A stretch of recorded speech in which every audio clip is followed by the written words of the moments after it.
Di era yang terus berubah dengan cepat, dunia pendidikan tidak boleh tinggal diam. Dunia pendidikan harus mampu berinovasi agar tetap relevan dan efektif dalam membentuk generasi di masa depan. Strategi inovasi pendidikan dapat menjadi kunci penting untuk menghadirkan sebuah perubahan yang tepat dan berkelanjutan dalam sistem pembelajaran.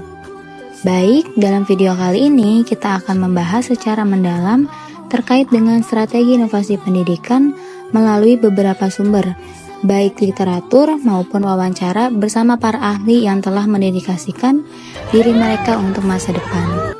Menurut Safarudin, strategi inovasi pendidikan merupakan salah satu faktor kunci yang mempengaruhi keberhasilan inovasi dan perubahan sosial dalam dunia pendidikan.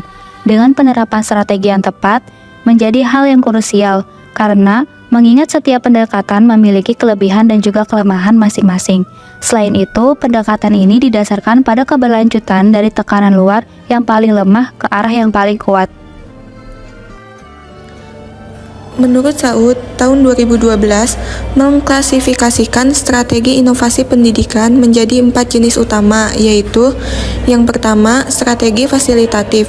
Strategi fasilitatif yang fokus pada penyediaan fasilitas dan sarana untuk mendukung pembaruan seperti perubahan kurikulum dan metode pembelajaran. Yang kedua, yaitu strategi pendidikan. Strategi pendidikan yang menekankan pada pemberian informasi dan pelatihan kepada guru atau peserta didik agar mampu mengadopsi inovasi. Yang ketiga yaitu strategi bujukan. Strategi bujukan menggunakan pendekatan bujukan untuk mendorong perubahan. Dan yang keempat yaitu strategi paksaan. Strategi paksaan yang mengharuskan semua komponen pendidikan melakukan perubahan demi tercapainya tujuan pendidikan. Terkait pembelajaran, peraturan itu rentan waktunya kira-kira berapa tuh? Ada anak gitu ke guru apa? Entah guru, anak juga nggak apa-apa. Ya evaluasi itu dari hasil wawancara pertama dengan Ibu Mas Pupa selaku kepala sekolah, pada poin pertama terkait strategi inovasi pendidikan dan pelatihan guru, SDN Sukadami 01 merupakan salah satu sekolah dasar yang dinilai layak dan siap untuk menerapkan berbagai inovasi dalam bidang pendidikan. Hal ini tidak terlepas dari peran strategis kepala sekolah yang aktif dalam menggerakkan seluruh elemen sekolah menuju arah pembaruan yang konstruktif. Salah satu upaya nyata yang dilakukan adalah dengan cara rutin menghadirkan fasilitator-fasilitator yang berkompeten di bidang kurikulum. Kehadiran para fasilitator ini menjadi bagian dari strategi peningkatan kualitas pendidikan dengan tujuan utama memastikan bahwa kurikulum yang diterapkan benar-benar sesuai dan relevan dengan kebutuhan peserta didik serta perkembangan zaman yang terus berubah. Yang kedua, kepemimpinan dan kolaborasi internal. Tidak hanya berhenti pada penguatan kurikulum, SDN Sukadami 01 juga menaruh perhatian besar terhadap peningkatan kapasitas dan kompetensi guru. Para guru didorong untuk terus mengembangkan diri melalui berbagai kegiatan, pelatihan seperti workshop, bimbingan teknis, maupun forum diskusi yang melibatkan guru-guru lain dari luar sekolah. Kegiatan tersebut bertujuan untuk membuka wawasan dan memperluas referensi para guru dalam mengelola pembelajaran yang lebih inovatif, adaptif, dan efektif. Dengan demikian, proses pembelajaran yang diberikan kepada siswa tidak hanya mengikuti kurikulum, tetapi juga menjawab tantangan dan kebutuhan zaman. Sebagai bagian dari strategi penguatan internal, kepala sekolah secara rutin mengadakan pertemuan para guru, baik yang muda dan guru penggerak. Pertemuan ini menjadi ruang dialog dan diskusi terbuka dalam merumuskan strategi serta langkah-langkah konkret untuk mendorong kemajuan sekolah. Melalui pendekatan kolaboratif ini diharapkan lahirlah berbagai gagasan segar dan solusi kreatif yang dapat diimplementasikan secara langsung dalam kegiatan pembelajaran maupun pengelolaan kelas secara keseluruhan. Pada poin ketiga, terkait tantangan dan solusi pendidikan. Dalam proses penerapan inovasi ini, tidak dapat dipungkiri bahwa masih terdapat sejumlah tantangan. Salah satunya adalah resistensi atau ketidakpastian dari sebagian guru terhadap perubahan.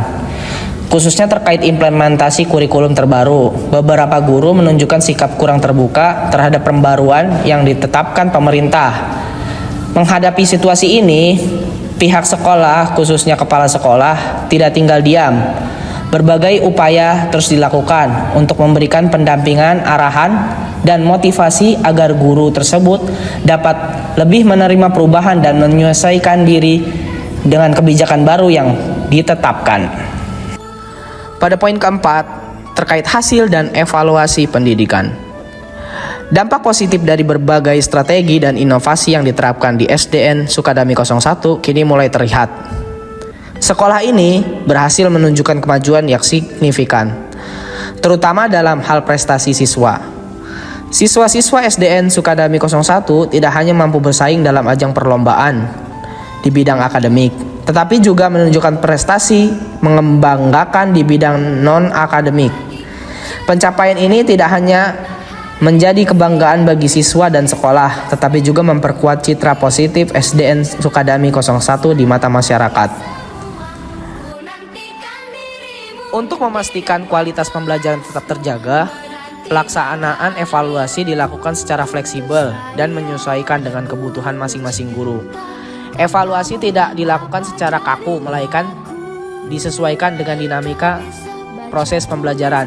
Dalam praktiknya, terdapat kondisi di mana seorang guru pada hari tertentu telah mencapai target pembelajaran, namun di hari berikutnya masih ditemukan aspek-aspek yang perlu diperbaiki. Oleh karena itu, evaluasi dilanjutkan sebagai bentuk refleksi untuk memperbaiki dan menyesuaikan strategi pembelajaran. Di akhir semester, guru diwajibkan menyerahkan laporan pencapaian target kurikulum. Melalui laporan tersebut, sekolah dapat mengidentifikasi sejauh mana kompetensi siswa telah tercapai, serta aspek-aspek mana yang masih memerlukan perhatian dan peningkatan lebih lanjut. Terus setiap hari begitu kegiatan. Nah, jadi kita menyederhanakan, Bu, Bapak, sholat subuh berjamaah di masjid juga. Itu kalau ada imamnya, ada pak ustadznya, ada orang lain, itu bentuk kegiatan bermasyarakat. Kemudian juga ketika anak disuruh mamahnya ke warung, neng pameserkeun bawang, pameserkeun namanya teh uyah. Berdasarkan hasil wawancara kami bersama Ibu Wintari, menjelaskan pendekatan yang diterapkan untuk meningkatkan motivasi dan hasil belajar siswa, terutama melalui metode Project Based Learning yaitu PBL. Ia menekankan pentingnya pembelajaran berdiferensiasi yang menyesuaikan gaya dan kemampuan siswa. Untuk membuat pembelajaran menarik di era digital, beliau memanfaatkan teknologi edukasi interaktif dan gamifikasi, serta aktif berkolaborasi dengan guru lain melalui forum dan pelatihan. Sekolah juga mendukung inovasi dan menyediakan platform berbagai lokal karya dan kebebasan bereksperimen. Menurut Ibu Wintari, kurikulum Merdeka memberikan fleksibilitas untuk inovasi pembelajaran, namun tantangan seperti keterbatasan waktu dan perbedaan kemampuan siswa perlu diatasi. Keraguan terhadap metode inovatif dijawab melalui komunikasi terbuka. Strategi inovatif yang diterapkan membawa perubahan positif seperti meningkatkan partisipasi siswa, evaluasi yang lebih baik, dan kepuasan belajar yang lebih tinggi.